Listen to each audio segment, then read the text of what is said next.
Buenas noches. Hubo un hombre llamado Galileo Galilei, dedicado al estudio, a horas encerrado, viendo astros, sacando las conclusiones de su observación, que descubrió que la Tierra no estaba en el centro del universo, que se movía, y por tanto era el Sol el que ocupaba el centro y en torno al cual los planetas y entre ellos la Tierra giraban. Aquel descubrimiento se enfrentó a la verdad institucionalizada. El Vaticano, la Iglesia, las creencias populares del momento y la insistencia en el mantenimiento de lo que él había descubierto le costó ir a juicio. Y frente al acusado, ¿cómo podía él pensar que se había equivocado Aristóteles? ¿Cómo podía pensar él que las Sagradas Escrituras mentían? ¿Cómo podía atreverse él, un ingenuo sabio, a pensar que había descubierto algo que fuese en contra de lo que el magisterio de la Santa Madre Iglesia venía diciendo hacía siglos? Y sobre todo, ¿es que acaso el pueblo no aclamaba contra aquel que se atrevía a poner en duda la centralidad del planeta Tierra? Las presiones son tremendas. Tiene casi que abjurar. Pero en un momento, en la rebeldía última, y musitando casi con una sonrisa a lo Saramago, suave pero firme, dice en el italiano natal: "Eppur si muove", y sin embargo se mueve. Porque los cálculos matemáticos, porque las observaciones, porque el ejercicio de la razón, porque lo que sus ojos estaban viendo noche tras noche, le estaban demostrando que era la Tierra la que se movía. Pues bien, estamos hoy en la España de 1999, en la Europa de 1999 y en el mundo, en un momento en el que en otras ocasiones de la historia las sociedades han tenido que escoger un camino u otro, o seguir en la resignación o plantar cara, la rebeldía que acaba de decir Manolo Cañada. La resignación es un producto que, como cualquier droga, duerme a la gente, duerme su conciencia. La resignación es como la morfina, la cocaína o la heroína. La resignación es producto de muchas causas. Yo voy a enumerar unas cuantas. La resignación es hija de ese discurso totalizador, cual si fuese una nueva religión. No hay más verdad que la competitividad. No hay más santos ni más poderes que los mercados. La economía tiene que crecer constantemente, no importa que se contaminen las aguas, que se contaminen los ríos, los mares o los aires. Competitividad, crecimiento sostenido y los mercados. Eso es lo único que importa. Su poder no puede ser contestado. Y además nos demuestra la existencia de las propias sociedades que esto es lo que produce bienestar. Y no importa que las personas de la calle vean que ese bienestar no le ha llegado al hijo o a la hija, que tiene que ir a la empresa de trabajo temporal que le cobra el 40% de la nómina por colocarlo en una empresa. No importa que la persona que todavía tiene una pensión que no llega al salario mínimo interprofesional y está casi a la mitad, 69.000 y pico de pesetas, la mitad de eso, a veces no llega. No importa el paro de aquel que entró en los 45 años. No importa que la mujer, madre y esposa, pero que además tiene que trabajar, no cobra lo mismo igual que el hombre haciendo la misma tarea, violando artículos enteros de la Carta Fundacional de las Naciones Unidas y la Declaración Universal de Derechos Humanos y texto de la Constitución Española. No importa, porque le están diciendo que no hay más bien que la competitividad, lo bien que vivimos, lo bien que vamos, los datos, las cifras. No importa que la gente vea o quiera ver en su entorno y a su alrededor hechos que están contradiciendo ese mensaje. Porque para que no se vea, o porque para sea menos hiriente, hay sucedáneos. Ahí tenéis la televisión, fútbol, mucho fútbol, más fútbol que en épocas anteriores de la historia de España. Ahí tenéis concursos degradantes que no alimentan la razón, el estudio, el análisis. Ahí tenéis la vida de los personajes populares que se diseccionan y se abren para que atisbemos como si fuéramos aves carroñeras y, olvidando el entorno que tenemos, entremos en lo que ocurre en sus alcobas. Ahí está toda una literatura de evasión para que la gente no vea y por tanto confunda su existencia real con la existencia que le ponen en las pantallas o en los informativos, para que ocurra como aquello que tantas veces digo de la viejecita que a finales del siglo XIX estaba vendiendo cerillas a la puerta del Palacio de la Ópera de Madrid en un mes de enero a las 2 de la madrugada, aterida de frío y envuelta en una toquilla vendiendo cerillas para poder subsistir. Y cuando entraban hombres y mujeres envueltos en armiños, en capas, con lujo y con joyas, decía: qué bien vivimos en Madrid. Un caso de alienación, un caso de suplantación, un caso de drogadicción. La imagen, lo bien que vivimos, las historias de alcoba, las revistas del corazón, las frivolidades que hacen olvidar lo que ocurre diariamente, o si se ve, se eleva a otra categoría, como si no fuese lo real.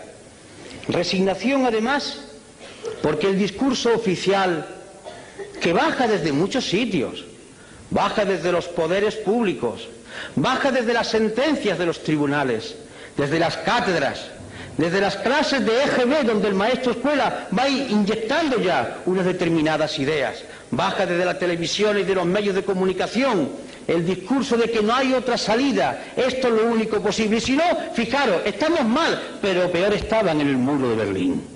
Y cuando ya se acude a hablar del muro de Berlín es porque no se tienen razones y hay que decir: mira qué mal fueron aquellos, porque es la única justificación. Resignación, porque los pueblos, cuando tienen problemas, no son rebeldes. El que tiene que comer todos los días no puede permitirse el lujo de perder por un acto de rebeldía el puesto de trabajo. La rebeldía siempre ha surgido de aquellos que comían todos los días. De aquí la gran culpabilidad de muchos intelectuales españoles que, comiendo todos los días bien del pesebre o bien de su trabajo, no han sido capaces de decir basta a esta situación de degradación. De ahí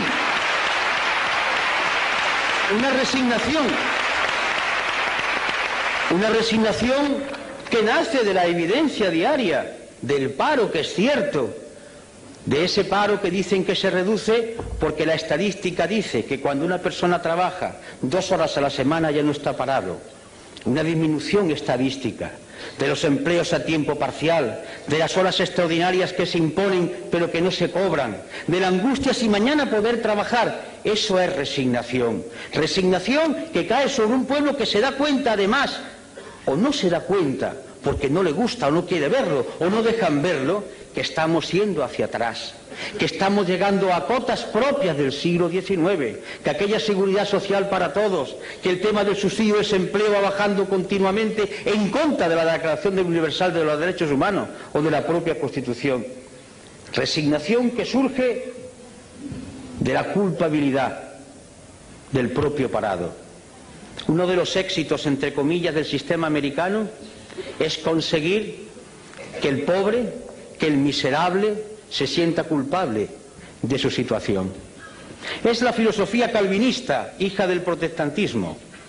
Tú eres culpable de tu situación, no has sido capaz de triunfar. Esa es la filosofía de la sociedad americana. Y si no has triunfado es porque tú eres el responsable. Esta sociedad da oportunidades a todo el mundo. Si tú no has podido hacerlo así, tú eres el culpable. Y entonces el oprimido, el pobrecito, el esclavo se echa en la responsabilidad de su situación. Es perfecto el dominio del poder. Un dominio del poder que ya no se basa en la fuerza, en la coacción, en la utilización de la Guardia Civil o del Ejército. Se basa en un dominio mucho más terrible, más duro, el dominio de la mente. Ese opio que cae desde los aparatos de televisor, ese opio que cae desde la sentencia de los tribunales, desde los discursos políticos, que va empapando la mentalidad de la gente y va diciendo calla, calla, calla, porque si no callas puede ser peor. Esa es la resignación que se produce como consecuencia de sentirse separado, que él es el autor de su situación. Y por tanto aquel compañero que ha sido acusado de que cobró una vez indebidamente el seguro de desempleo, ¡ah, miserable, tú eres el culpable! No importa que los ladrones de alto copete sean exhibidos como figuras brillantes a enseñarle a los hijos como ejemplo a seguir, pero el miserable que ha estafado solamente un mes del seguro de desempleo es el culpable de todo lo que está ocurriendo. Eso es resignación. Resignación que surge de los medios de comunicación, y no se me enfaden las cámaras, no va con vosotros, pero va con los que tienen el poder en vuestras empresas, va contra aquellos que optan por decirle al pueblo una parte de la verdad. Resignación que consiste en dar un credo único, decir todos amén a la competitividad, a la moneda única, estamos mejor que nunca, amén, amén, amén. Es el coro como una letanía que va uniformando el pensamiento, que va haciendo seres totalmente iguales, como describía lo que podía ser el futuro Orwell en 1984. Esa resignación, por tanto, es hija de una economía, de un sistema político que confunde muchas cosas. Una información que está haciendo surgir en nuestros universitarios, en nuestros institutos, en nuestras academias, en las escuelas básicas, la cultura del sí o no, propia del ordenador. La vida está llena de colores, de tonos, y por tanto el lenguaje es mucho más vivo cuanto hay más cosas que hay que ser descritas. Sí o no, blanco o negro, derechas o izquierdas. Conteste usted como el ordenador, afirmativo, negativo, afirmativo, negativo. Se busca ya no al ser humano pensante capaz de la reflexión, de la duda, de la inquietud. Se busca al esclavo sin pensamiento. Y por eso no se quiere la historia, y por eso se desdeña la memoria, porque los seres humanos somos hijos de la memoria. Yo soy lo que soy porque viví con mis padres, mis recuerdos, mi historia, mis vivencias.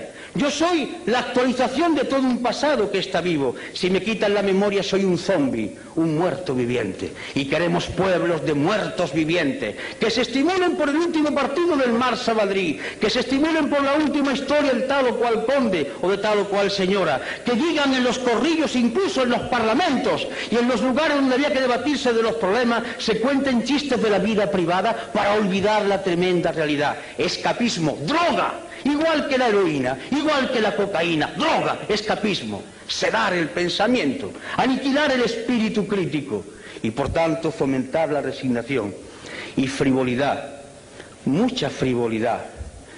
Y por tanto la política entendida como compraventa de votos. No importa, ¿qué es lo que quiere el pueblo? Al pueblo al cual convenientemente se le va a decir lo que quiere a través de determinados medios. Más fútbol, pues más fútbol. Pero es que yo pienso que no, es que tú tienes que decir lo que le gusta al pueblo, al cual yo, mediante medios de comunicación finísimos, le voy diciendo qué es lo que le conviene. Pero yo represento un proyecto, yo quiero explicar un proyecto, yo quiero dirigir a mi pueblo del cual formo parte para decirle el punto de vista de nuestra organización. No, no, no, lo que conviene es que ganes votos. Eso no está bien dicho.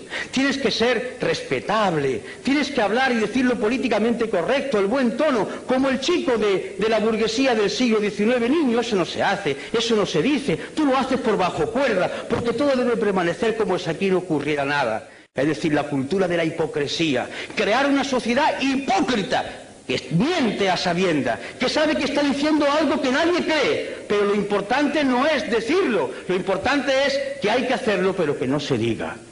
Y ese cáncer va avanzando, degradando, corrompiendo y aniquilando las fuerzas para combatir. Y ese es un camino, sin duda dulce, es la muerte lenta, como se consume un brasero, como van muriendo aquellos que beben la cicuta, muerte que le dieron al gran Sócrates. Va durmiendo paulatinamente todo el organismo y se muere uno con la sonrisa en los labios, pero muere. Y el otro camino es lo que ha dicho Manolo, rebeldía. Pero la rebeldía no es un gesto altisonante, no es un grito, no es un insulto, no es una pedrada, no es una mala contestación. es mucho más profundo. La rebeldía es un grito de la inteligencia y de la voluntad que dice, y lo voy a decir en Román Paladino, no me da la gana de decirle que sí a esta actual situación. ¿Por qué? Porque no quiero y me niego a decirle que sí, porque entiendo que puede haber otra situación y por tanto yo no asumo esta podredumbre y no participo de ella y lucho contra ella. Y esta actitud es una actitud intelectual. Y cuando digo intelectual no quiero hablar de universitario, de la mente de cualquier ser humano. Es un posicionamiento que nace de la mente y del corazón, del fuego, del querer cambiar. Esta es la rebeldía fundamental. Lo otro son voces, son chillidos, son insultos, son graznidos. Dale caña, circo romano. No, la rebeldía no es ni más ni menos que el posicionamiento con otros valores y la decisión de hacerle frente.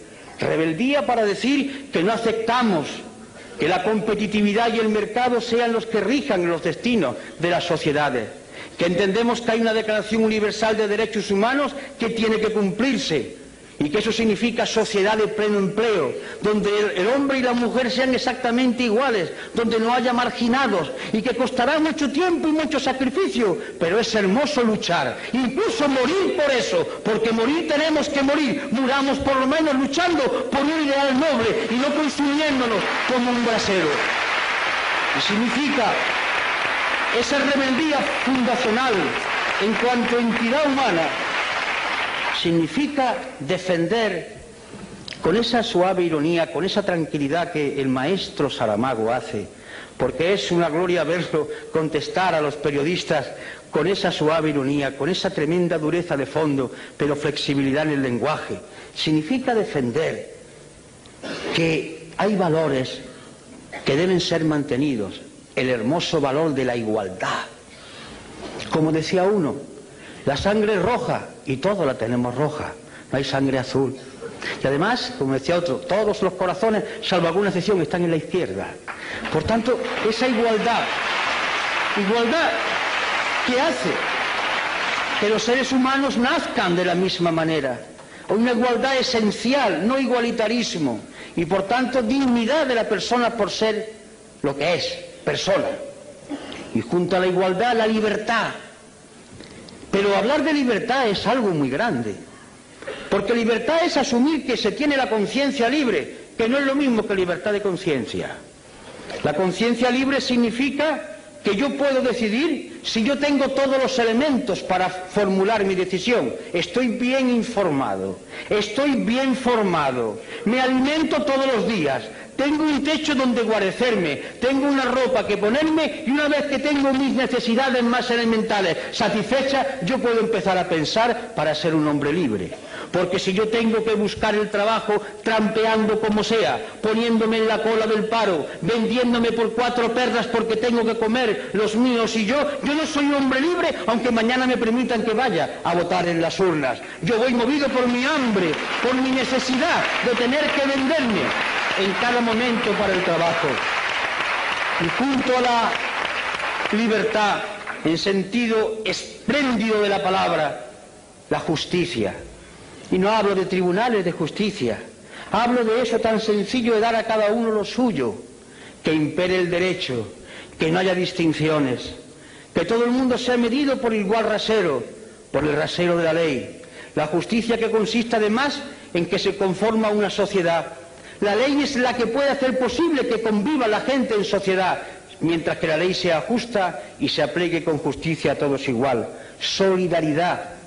Es un mensaje que nos puede hermanar a todos aquellos que hablaban del internacionalismo proletario, que sigue estando vigente, aquellos que hablan de la hermandad de los seres humanos y porque hacen referencia a sus creencias basadas en la teología de liberación, a otros que hablan desde otros supuestos de liberación humana, a otras propuestas de liberación. De acuerdo, solidaridad, que consiste en afirmar tranquila y serenamente que no merece la pena luchar por banderas, que la única bandera es la moneda del planeta Tierra y la humanidad es una sola raza, una sola y única raza, y que merece la pena luchar por ella. Y esto es muy importante, informado, no porque se le den muchas noticias, hay diferencia entre la noticia y la información. La noticia es una mercancía que se da para que se consuma, la información es un dato que se da para que la gente piense y a partir de ahí extraiga sus consecuencias. Y desde la izquierda hablar de austeridad. A mí particularmente me gusta esta palabra. La austeridad, hablar de austeridad fue la palabra que vertebró un discurso de Enrico Berlinguer, aquel secretario general del Partido Comunista Italiano que murió en la tribuna, hablando precisamente de austeridad. La austeridad en el sentido romano, mediterráneo. Austeridad no es miseria. Austeridad significa vivir dignamente, normalmente, no malgastar los recursos naturales, poseer uno cosas, sino que las cosas lo posean a uno, no ir constantemente atentando con la naturaleza en un consumismo feroz. Austeridad significa tiempo libre para discutir y dialogar con los demás, para jugar, para hacer posible el amor entre seres que se conocen, para convivir en la calle, en la plaza, en el ágora griega. Austeridad que significa que la mejor manera de vivir es tener relaciones con otro en el plano de igualdad, sintiéndose hombres y mujeres libres en una sociedad democrática. Austeridad que hace que nos miran a todos como seres humanos y no por nuestra capacidad de consumo. Yo me niego como ser humano que digan que soy un español que consume tantas salchichas o tantos coches al año. Eso no es la austeridad, eso es medir al ser humano por otro talante. Austeridad, que significa con otra palabra sobriedad, hablar de cosas concretas, hablar de cosas que son importantes, incluso cuando se utiliza el lenguaje para crear belleza, para hacer pensar, como nuestro premio Nobel, se utiliza el lenguaje desde la sobriedad, porque las palabras, cayendo en cascada, uniéndose, recreándose constantemente, hacen pensar, hacen concebir nuevas ideas, humanizan. Esa es la austeridad y esa es la sobriedad. Y a partir de ahí es cuando comienza el discurso y la propuesta, la sociedad de pleno empleo, el desarrollo sostenible, el reparto del trabajo, es decir, el discurso rojo, verde, violeta, el discurso de la paz. Paz. Y la paz no es la ausencia de guerra. La paz, por ejemplo, es que el día 9 estemos llenando Rota, porque quieren transformar la base militar en una superbase, violando el punto tercero de lo que acordó el pueblo español en el referéndum en 1986. La paz significa que mañana 1.200 hombres y aviones españoles que cuestan un dinero no puedan entrar en la antigua Yugoslavia, porque no han sido consultados las Cortes Generales y porque se ha violado nuevamente el artículo 62 de la Constitución. Significa, por tanto, hablar de paz, paz como justicia, como entendimiento entre seres iguales que son capaces de razonar. Y bien, los mecanismos son los de siempre. La movilización. ¿Qué es movilizar? Desde la izquierda, siempre movilizar no ha sido solo llenar las calles de gente, que también. Movilizar ha sido concienciar. Nosotros existimos, los que queremos pensar por nuestra cuenta, para perturbar a los demás. Si hay aquí algún creyente, me dirijo a él o a ella, para recordarle la frase que hoy explicaba yo en la universidad cuando una persona, un compañero que era representante, parece, de la teología de la liberación, me preguntaba, y le recordaba yo un pasaje del Evangelio, de mi época pasada, soy conocedor. Decía, mirad, una de las cosas que figura en el Evangelio es cuando le preguntan a Jesús de Galilea, ¿tú que has venido aquí a traer la paz? Dice, yo no, he venido a traer la guerra. ¿Y qué quería decir? He venido a concienciar, a perturbar. Nosotros no queremos gente tranquila, drogada, queremos gente que inquieta. Venimos a perturbar, a agitar cerebro, a mover conciencia. Existimos en la medida que movilicemos el pensamiento.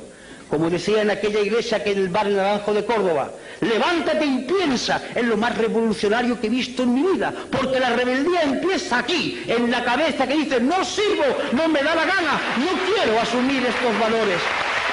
Movilización que significa, por tanto, ese esfuerzo por pensar y por hacer pensar. Los grandes revolucionarios de la historia, la característica fundamental fue que hicieron pensar. La revolución la hicieron las gentes, las masas, los colectivos, pero el valor de ellos es el pensamiento que pusieron en marcha, es el concepto de la movilización en torno a lo concreto y con las alianzas de todo el pueblo. Por eso hacemos llamamientos, queremos unidad, pero no para repartirse sillones, para hacer programas de transformación. ¿Qué hacemos en el pueblo? ¿Qué hacemos en la comunidad autónoma? ¿Qué hacemos en España? ¿Qué hacemos en Europa? Alianzas. Alianzas entre gentes que coinciden básicamente, parece ser, por lo menos teóricamente, en que quiere cambiar el mundo. Pongámonos de acuerdo que podemos cambiar ahora, pero cambiar un sillón por otro, eso ya no es correcto, eso lo hacen los otros, desde tiempo inmemorial. Y por último, la cultura. La palabra cultura viene de cultivo, cultivarse, hacerse ser humano cada día más. La cultura no es saber muchas cosas, la cultura es captar todo aquello que la humanidad ha ido produciendo y que nos mueve desde el arte al estremecimiento por degustar la belleza, a entender cómo la humanidad ha ido superando determinados problemas. Un hombre culto no es un hombre que esté rodeado de libros, que también puede ser. Un hombre culto es un hombre que mira al mundo con mirada independiente y libre. Un hombre culto puede ser un campesino de nuestras tierras. Cuando revina, palabra que utilizan en mi tierra, está pensando, pero sabe calcular las cosas, piensa como quiere, es un hombre que tiene un tipo de cultura. Y ese hombre que a lo mejor no sabe leer, le puede dar la mano a otro culto de la universidad, que sabe más cosas, pero está en la onda de la cultura, porque ambos confluyen desde su sentido de hombres libres con capacidad para pensar. Y en fin, en el acto de hoy, donde ahora va a tomar la palabra el maestro Saramago, y dicho con todo cariño, en el sentido de ejercicio de sencillez y de hondura, la voz de Izquierda Unida esta noche no ha hablado de programas, ni Manolo ni yo.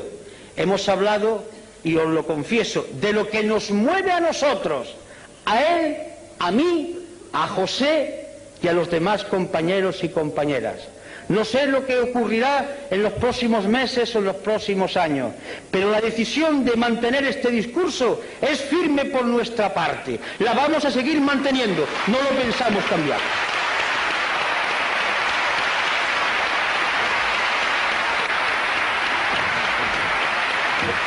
Gracias.